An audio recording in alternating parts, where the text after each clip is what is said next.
but instead they passed it. That's far from the end of things, though.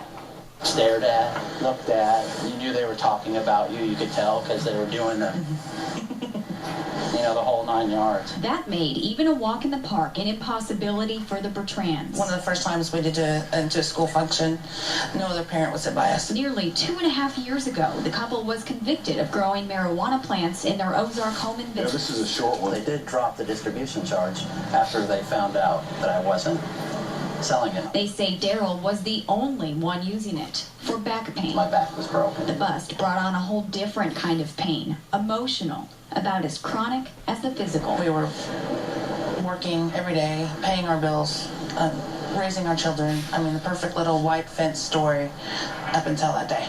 And it all changed. Although the Bertrands live in Ozark, they helped gather signatures to decriminalize marijuana in Springfield, and their petition passed city council. But there's a catch. Several people indicated that they, were doing that by, they were holding their nose, so to speak, in order to vote for it, but they knew that they would then immediately be working on changes in it to make it more lawful or to repeal it. Council members say portions of the petition are illegal.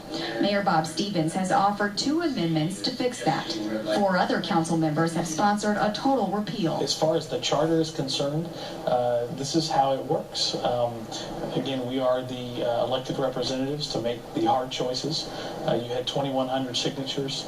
That is frankly not fully representative of the community. The Bertrands say a repeal would be an injustice, something they say they're already living with. Their business lasted just another year after their arrests.